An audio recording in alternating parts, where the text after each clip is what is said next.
the president's views, frankly, disappointment at some of our NATO allies and their response to our operations in the Middle East. በአሁኑ ሰዓት በአሜሪካና በአውሮፓ መካከል ያለው ወታደራዊና ዲፕሎማሲ ግንኙነት እጅግ አስገራሚና ግራ የሚያጋባ አዲስ ምዕራፍ ውስጥ ገብቷል። የዓለም ሀያሉ ሀገር አሜሪካ ለብዙ አስርት ዓመታት በአውሮፓ ምድር ላይ የዘረጋችውን የጦር ሰፈሮችና የኃይል አስተላለፍ በአንድ ጀንበር ለመቀየር ስትነሳ ዓለም በከፍተኛ ትኩረትና ስጋት እየተከታተለችው ይገኛል። ፕሬዚዳንት ዶናልድ ትራምፕ ባለፉት ጥቂት ቀናት ውስጥ የሰጡት ተከታታይና አንዳንዴም እርስ በርሳቸው የሚጋጩ የሚመስሉ መግለጫዎችም የአውሮፓን የደህንነት መዋቅር አናውጠውታል። ትራምፕ በአንድ በኩል ከጀርመንና ከሌሎች የአውሮፓ ሀገራት ወታደሮቻቸውን እንደሚያስወጡ ሲዝቱ፣ በሌላ በኩል ደግሞ ወደ ፖላንድ ተጨማሪ 5,000 ወታደሮች እንደሚልኩ ማወጃቸው በዲፕሎማሲው ዓለም ውስጥ ትልቅ የቼዝ ጨዋታ እየተካሄደ መሆኑን ያሳያል። አሜሪካ ለምን ጀርመንና አውሮፓን ጀርባዋን ሰጥታ ወደ ፖላንድ ውጊያ ለመጠጋት መረጠች? ከዚህ በስተጀርባ ስላለው የግልና የፖለቲካ ሽኩቻ እንዲሁም ይህ አዲስ ወታደራዊ ሽግግር ለኔቶ ህልውና ምን ትርጉም እንዳለው በስፋት እንቃኛለን። ጀርመን ለረጅም ጊዜ በአውሮፓ ውስጥ የአሜሪካ ዋነኛ ወታደራዊ ማዕከሉና የቆየች ቢሆንም አሁን ግን የወዳጅነት ይሻክር ይመስላል።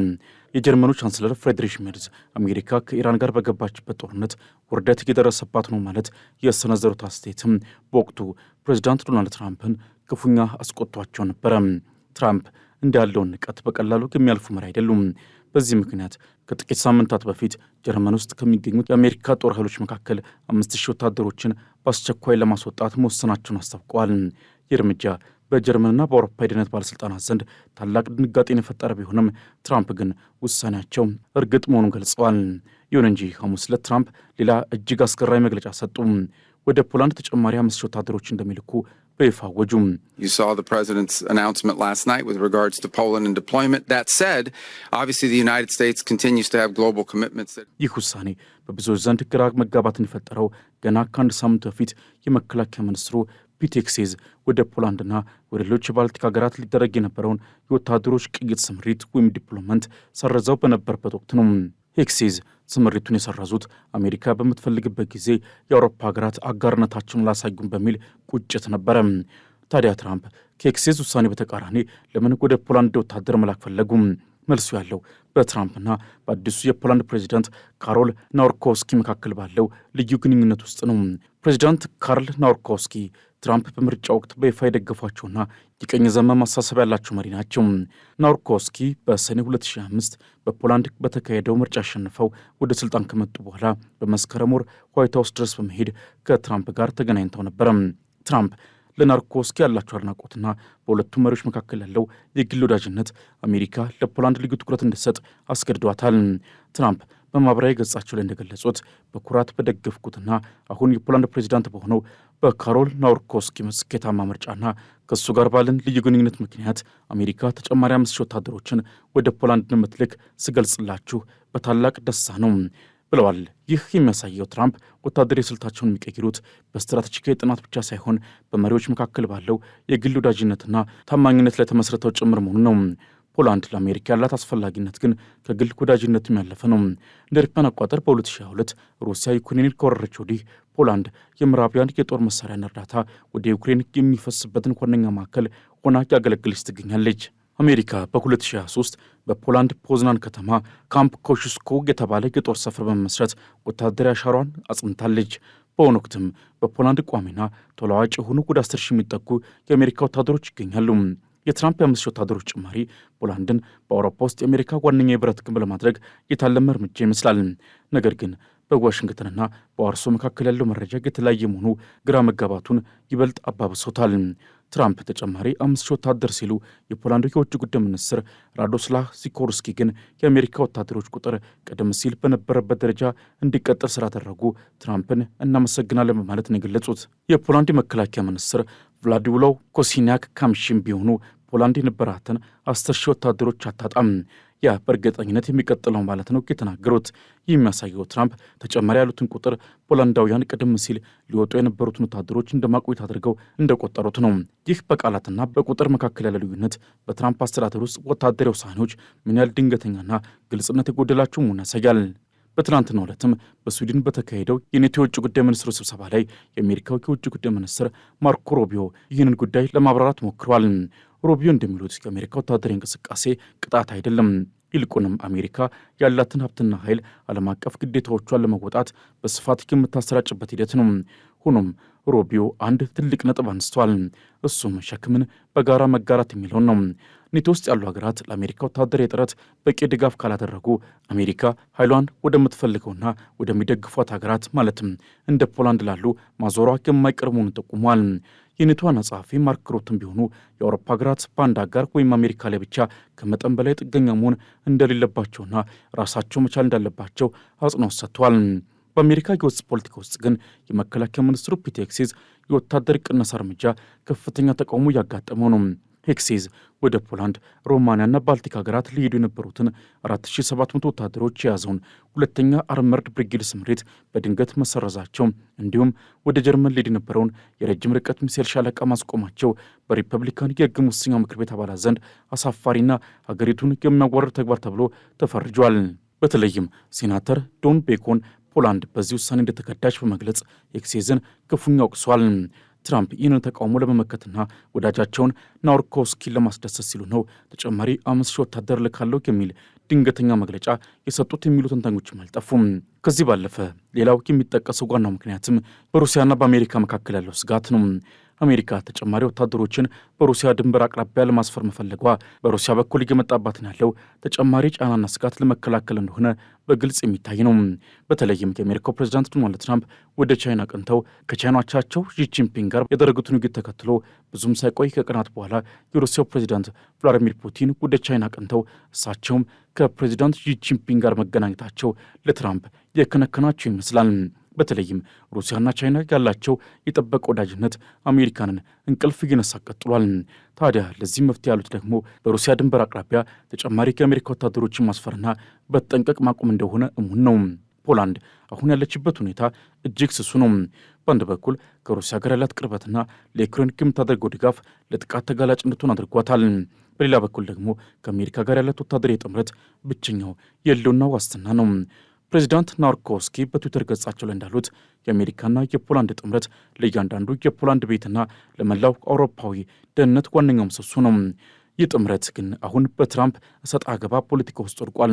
ትራምፕ ጀርመንና አውሮፓን ለመቅጣት ሲሉ ወታደር ሲቀንሱ፣ ፖላንድን ደግሞ ለታማኝነቷ ለመሸለም ወታደር ሲጨምሩ የኔቶን አንድነትና ጥንካሬ ጥያቄ ውስጥ እየከተቱ ነው።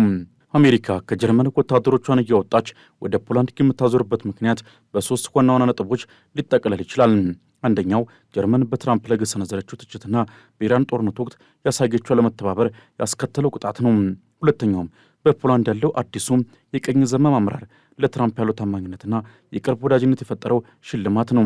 ሶስተኛው ደግሞ ፖላንድ በአሁኑ ወቅት የዩክሬን ጦርነትና የሩሲያ ስጋት ግንባር ቀደም ምሽግ በመሆኗ ያላት ስትራቴጂካዊ አስፈላጊነት ነው። ይህ የአሜሪካ ወታደራዊ ሽግግር ግን በኔቶ ውስጥ ትልቅ አለመረጋጋትን ፈጥሯል። አውሮፓ አሁን ያለችበት ሁኔታ የራሷን ደህንነት በራሷ ለመጠበቅ የምትገደድበት አሊያም የአሜሪካንን ተለዋጭ ፖሊሲ በዝምታ የምትቀበልበት አጣብቂኝ ውስጥ ናት። የትራምፕ የ5,000 ወታደሮች መግለጫ አውሮፓን ወደ ተሻለ ሰላም ይወስዳታል ወይስ ይበልጥ ውጥረቱን ያባብሷል የሚለው ጥያቄ በቀጣይ በሚታዩት ተግባራዊ ወታደራዊ እንቅስቃሴዎች የሚመለስ ይሆናል። የአሜሪካ የጦር ኃይሎች በፖዝናን በሚገኘው የካምፕ ኮሹስኮ ሲሰለፉ የዓለም ፖለቲካ አቅጣጫ ግን ከጀርመን ወደ ፖላንድ ከዲፕሎማሲ ወደ የግል ወዳጅነት መሸጋገሩን ቁልጭ አድርጎ እያሳየ ነው። በአትላንቲክ ውቅያኖስ ማዶ ዋሽንግተንና የአውሮፓ ዋና ከተሞች በዚህ የወታደራዊ ስምሪት ሽኩቻ ሲታመሱ፣ በክሬምሊን ቤተ መንግስት በኩል ያለው ምላሽና ዝግጅት ደግሞ ጉዳዩን ይበልጥ አደገኛና ዓለም አቀፍ የጦርነት ስጋት የተጋረጠበት እንዲሆን አድርጎታል። ለሩሲያ የአሜሪካ ወታደሮች ከጀርመን ወጥተው ወደ ፖላንድ መጠጋታቸው ተራ የወታደር እንቅስቃሴ ሳይሆን በቀጥታ በሞስኮ ደጃፍ ላይ የተደቀነ ስትራቴጂካዊ ከበባ ተደርጎ ነው የሚወሰደው። ፕሬዚዳንት ቭላዲሚር ፑቲንና የሩሲያ ወታደራዊ ዕቅድ አውጪዎችም አሜሪካ ወደ ምስራቅ አውሮፓ በተጠጋች ቁጥር ያላቸው ስጋት እየጨመረ ይሄዳል። በተለይም ፖላንድ ከሩሲያ ግዛት ከሆነችው ከሌኒንግራድና ከሩሲያ የቅርብ ወዳጅ ቤላሩስ ጋር የምትጋራው ድንበር አካባቢውን በማንኛውም ሰከንድ ሊፈነዳ የሚችል የባሩድ በርሜል አድርጎታል። ከሞስኮ በኩል የሚጠበቀው የመጀመሪያውና ዋነኛው እርምጃም በካሊኒንግራድ ግዛት የሚገኘውን ወታደራዊ አቅም በከፍተኛ ሁኔታ ማጠናከር ይሆናል።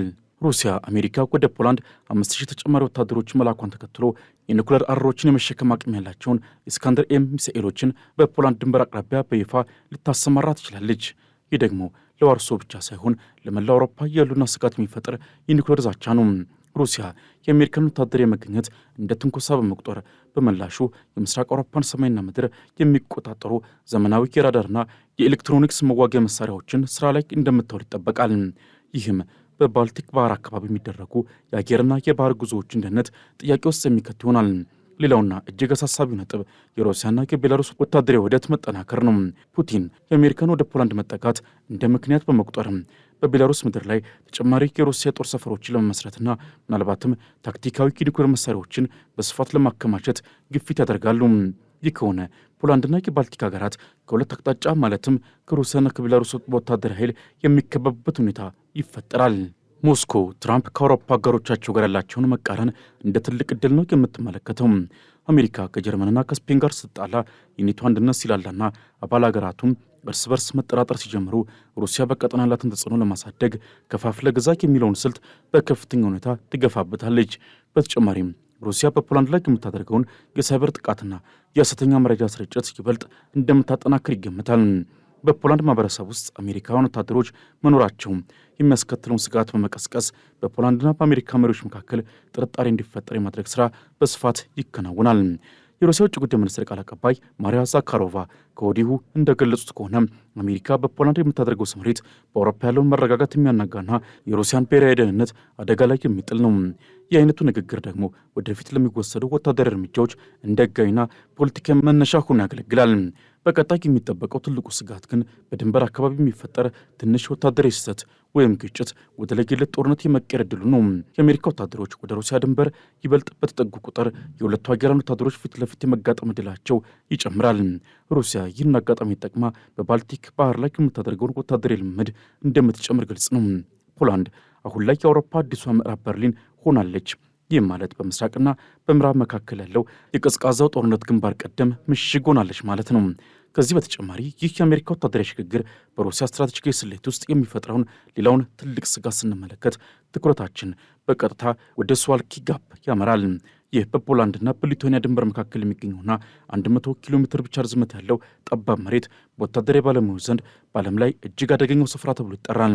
ምክንያቱም ይህ መስመር ሩሲያን ከቅርብ ወዳጇ ቤላሩስ ጋር የሚያገናኝና የኔቶ አባል የሆኑትን የባልቲክ ሀገራት ኢስቶኒያ፣ ላትቪያና ሊቱዌኒያን ከቀሪው የአውሮፓ ምድር የሚነጥል ብቸኛ የምድር መስመር በመሆኑ ነው። ሩሲያ አሜሪካ በፖላንድ ምድር ላይ የምታደርገውን ወታደራዊ ጥንካሬ የምትመለከተው ይህንን ስትራቴጂካዊ መስመር ለመዝጋትና የሩሲያን ግዛት የሆነችውን ካሊኒንግራድን ለመንቀል የቀረበ ሙከራ አድርጋ ነው። በመሆኑም ፕሬዚዳንት ፑቲን ይህንን የአሜሪካን ወደ ምስራቅ መጠጋት ለመመከት በባልቲክ ባህር ላይ ያላቸውን የባህር ኃይል እንቅስቃሴ በከፍተኛ ሁኔታ እንደሚያሳድጉትና ምናልባትም የባህር ሰርጓጅ መርከቦቻቸው ላይ ዘመናዊ የሚሳይል ስርዓቶችን በመጫን አሜሪካንና ፖላንድን ከባህር በኩል ጭምር ከበባ ውስጥ ለማስገባት እንደሚጥሩ ይጠበቃል።